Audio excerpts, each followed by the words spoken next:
सभी प्रिय विद्यार्थियों को दोपहर का नमस्कार। प्रिय बच्चों, प्रीवियस वीडियो में हमने नया चैप्टर शुरू किया था जो था लैम्प्रे का। पेट्रोमाइजोन हमने शुरू किया था। पेट्रोमाइजोन जो कि एक एनिमल होता है। और आज के वीडियो में हम पढ़ने जा रहे हैं पेट्रोमाइजोन का एक्सटर्नल स्ट्रक्चर। पेट्रोमाइजोन को लैम्प्रे भी कहते हैं, ये हमने कल पढ़ लिया था।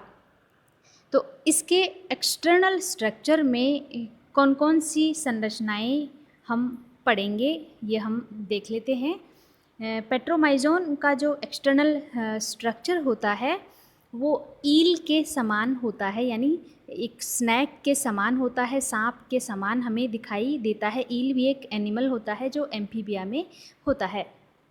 तो इसका स्ट्रक्चर स्नैक लाइक स्ट्रक्चर होता है और इसकी बॉडी सिलेंड्रिकल होती है, यानी सिलेंडर के समान होती है। स्ट्रक्चर हमने इसका कल भी देखा था और आज भी हम देख लेते हैं।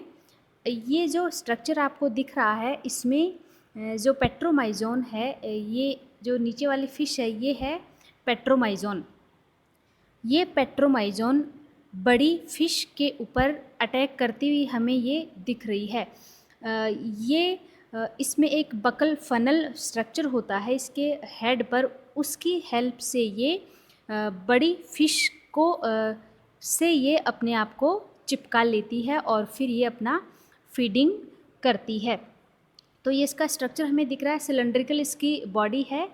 और इसके स्ट्रक्चर में इसकी बॉडी में एपिडर्मल ग्लैंड्स प्रेजेंट होती हैं, जिसकी वजह से इसकी बॉडी बहुत ही चिकनी हमें दिखाई देती है। और दूसरा, इसकी बॉडी में कोई स्केल्स प्रेजेंट नहीं होते, जैसा कि अमूमन जो फिशेस होती हैं, मछलियाँ होती हैं, उनकी बॉडी पर स्केल्स प्रेजेंट होती हैं। लेकिन जो पेट्रोमाइजोन फिश है उसकी बॉडी पर कोई स्केल्स प्रेजेंट नहीं होते। इस कारण भी इसकी बॉडी चिकनी होती है, हमें चिकनी ये दिखाई देती है।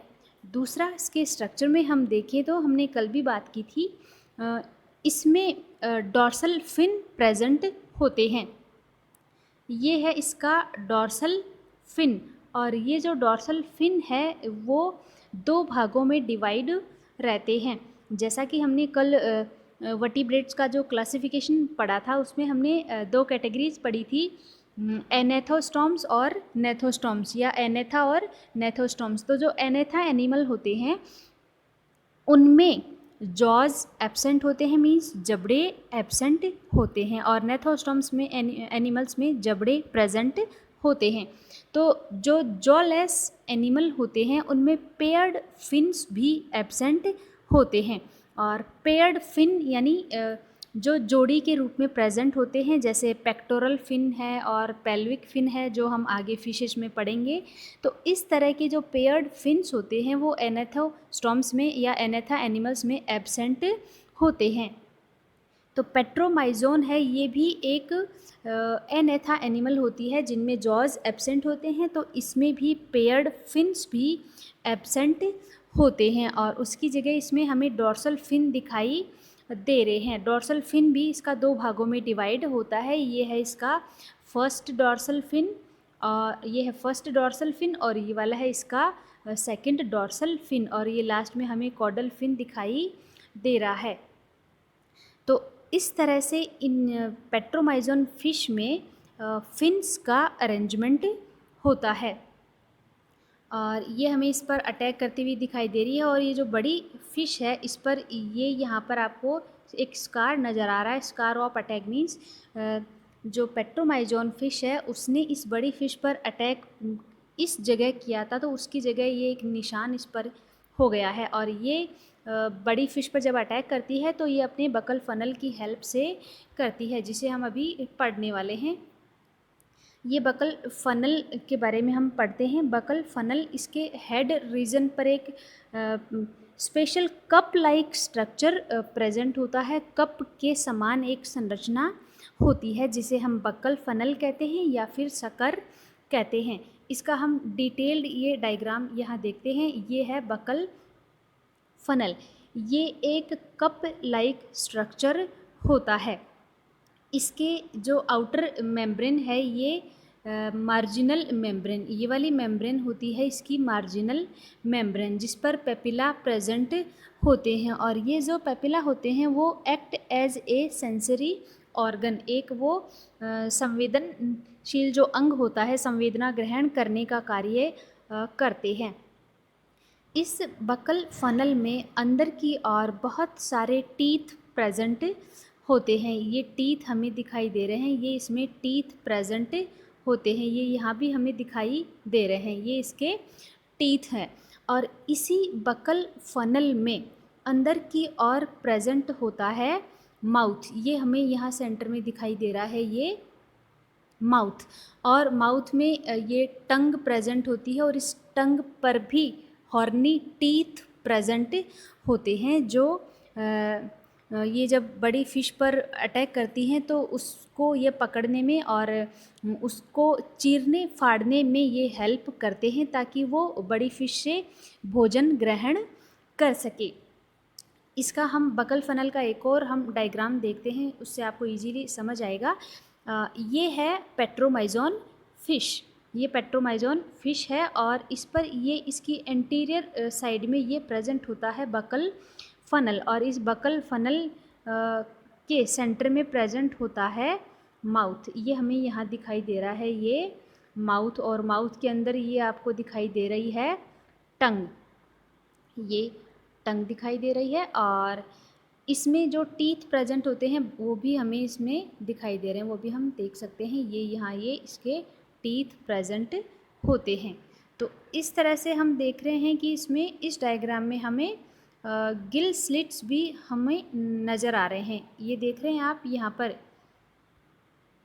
ये है गिल स्लिट्स। और कल भी हमने बात की थी, पेट्रोमाइजोन जो फ़िश है उसमें 7 ये गिल स्लिट्स हमें दिखाई दे रहे हैं, गिल पोर हमें दिखाई दे रहे हैं, जो रेस्पिरेशन में मदद करते हैं। और इसकी ये यहाँ पर आई हमें दिखाई दे रही है।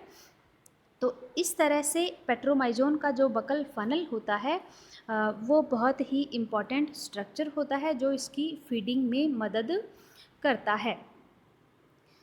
ये है पेट्रोमाइजोन की बॉडी का एक्सटर्नल स्ट्रक्चर, ये हम देखते हैं। जो बकल फनल की पोजीशन हमें यहाँ दिखाई दे रही है, बकल फनल इसके एंटीरियर एंड पर प्रेजेंट होता है, हेड के नीचे ये प्रेजेंट होता है बकल फनल, ये हेड प्रेजेंट है और ये सिंगल नॉस्ट्रिल प्रेजेंट होता है।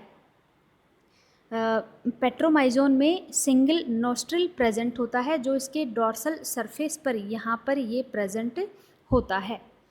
फिर दूसरा हम देखते हैं इसका आइज़। पेट्रोमाइजोन में 2 आइज़ प्रेजेंट होती हैं, जो लेटरल साइड में प्रेजेंट होती हैं, एक इधर और एक इसके दूसरी ओर प्रेजेंट होती है। इसके आइज़ में कोई आईलिड्स प्रेजेंट नहीं होते, बल्कि इसकी जो आइज़ हैं वो एक ट्रांसपेरेंट सी स्किन के द्वारा ये ढकी रहती है। फिर हमें यहाँ दिखाई दे रहे हैं, इसमें ये 7 गिल स्लिट्स हमें यहाँ दिखाई दे रहे हैं, 7 गिल स्लिट्स, 7 इधर और 7 इसके दूसरी ओर हैं, तो 7 pairs of gill slits are present in petromyzon. फिर दूसरा हमें यहाँ लेटरल लाइन ऑर्गन्स भी दिख रहे हैं, ये जो लेटरल लाइन ऑर्गन हैं वो भी सेंसरी ऑर्गन की तरह काम करते हैं, act as a sensory organ. फिर हम देखते हैं ये है इसका ट्रंक। पेट्रोमाइजोन की जो बॉडी है वो 3 भागों में डिवाइड रहती है, that is head, trunk and tail. ये है इसका हेड, ये है ट्रंक, ये हेड हमें दिखाई दे रहा है, ये है ट्रंक एंड ये है टेल। तो हेड, ट्रंक एंड टेल। वैसे इन तीनों भागों में कोई क्लियर डिमार्केशन नहीं होता, मतलब ये स्पष्ट रूप से तीनों भागों में डिवाइड नहीं रहती। ऐसे नहीं होता कि हेड एग्जैक्टली यहाँ ख़त्म हो रहा है और जो ट्रंक वाला भाग है वो एग्जैक्टली यहाँ इस भाग पर ख़त्म हो रहा है, ऐसा नहीं होता, बल्कि वो इनडिस्टिंक्शली 3 भागों में ये डिवाइड रहती हैं। ये है इसकी टेल। फिर हम देखें इसका फिन, हमें ये जो इसके फिन्स हैं डॉर्सल फिन है, कॉडल फिन है, वो भी हमें क्लियरली विजिबल है। That is this is first dorsal fin और this is second dorsal fin. This is caudal fin. Caudal fin is found around the tail. और यहाँ ये ट्रंक और जो ट्रंक का ये वाला जो पोर्शन है यहाँ प्रेजेंट है एनस एंड यूरिनोजेनिटल पेपिला। तो ये जो यूरिनोजेनिटल पेपिला है वो इन मेल जब वो सेक्सुअली मैच्योर होता है तो उसमें एक पीनियल ट्यूब में ये कन्वर्ट हो जाता है। और जो फीमेल पेट्रोमाइजोन होती हैं उनमें ये जो एनल वाला पार्ट है यहाँ पर एनल फिन की प्रेजेंस हमें देखने को मिलती है।